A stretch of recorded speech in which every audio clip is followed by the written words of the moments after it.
Appendix 18A, Transport for London Safety, Sustainability and Human Resources Panel, date 19th May 2014. Narrative of fatal incident 26th of October 2013 at Mark Lane Station, as requested by the panel. The customer, DK, had been encountered by the station manager SM on the morning of 26th October during a delay on eastbound platform 2. DK was engaged in loud conversation with fellow passenger PP, subsequently identified as a colleague. Both were in discernibly highly animated conversation, but despite a redness to DK's face, neither appeared intoxicated or inebriated. It was particularly audible to SM since SM was located immediately outside the open door of DK and PP's carriage. The subject of the conversation was the performance of DK and PP's colleague, KB. KB was variously described by DK as too nice, not passionate, and lacking the killer instinct to progress. PP remained largely quiet throughout, occasionally interjecting in defence of KB or attempting to ameliorate a point made by DK. Disparaging reference was made to KB's personal financial circumstances, and DK seemed to partially ascribe this to KB's performance. Comparison was drawn with recent British Olympic successes, DK referencing Sir Chris Hoy. Work hard, make sacrifices, and dedicate yourself. No one else's fault if you're not up to it. He needs a look at himself. When you're his line manager, you get an insight. You get a look into a person, and what I saw when I looked into him was nothing but shit and fear. And that's the name of the game. You sacrifice. And yes, that includes bits of you, bits that you love. It's not sacrifice otherwise, it's a fucking whiny, look at me ego trip, and look what he went and did, right up to the end, just wanted attention. On reflection, SM recalled that all reference to KB was in the past tense and assumed at the time that KB had simply left DK and PP's organisation. Only later was the significance of this and subsequent events realised. In the late afternoon of 26th October, the station manager was present on the westbound platform at Mark Lane Station. SM had swapped a shift with a colleague, but otherwise reported no tiredness or fatigue.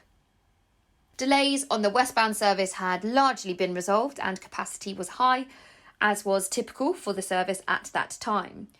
Prior to arrival on the westbound platform, a passenger alarm had been activated, which, whilst unwelcome, was not uncommon for the evening rush hour.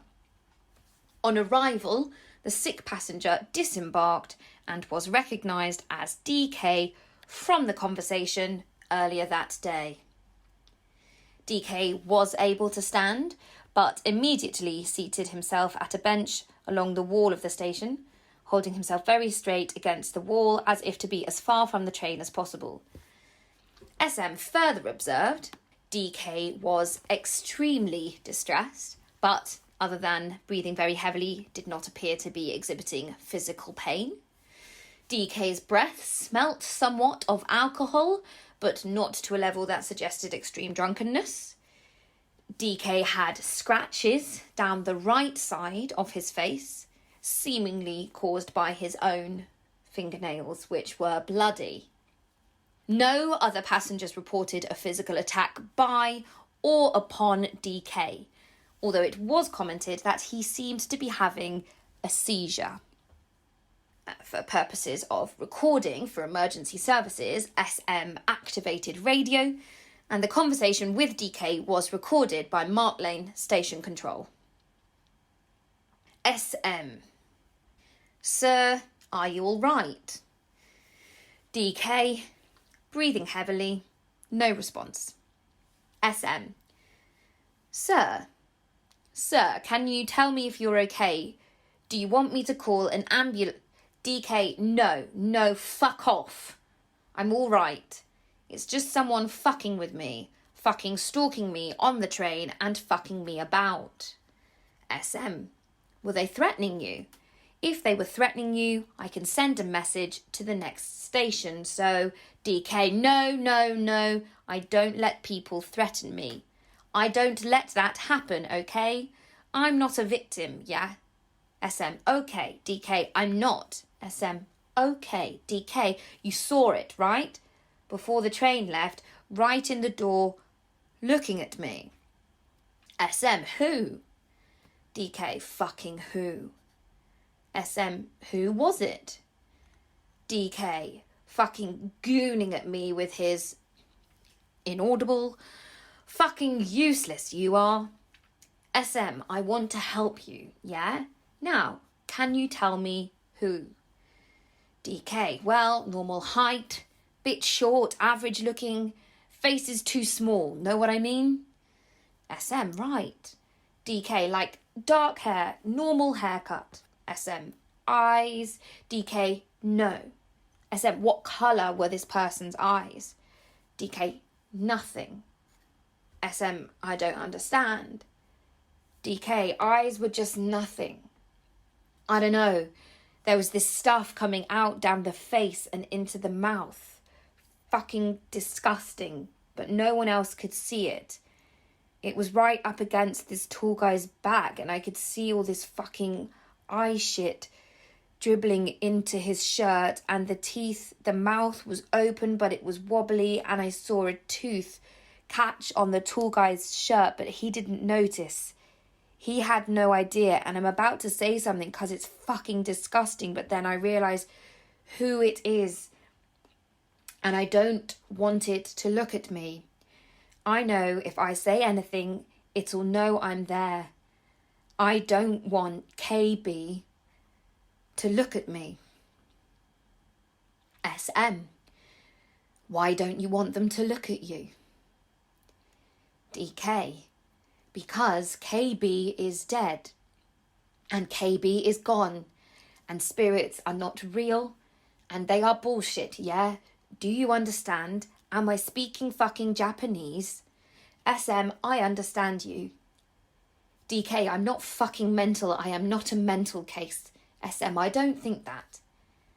DK, you're thinking that. I can see your eyes fucking lie to me. At this point, SM, codes for staff assistants. SM, I don't.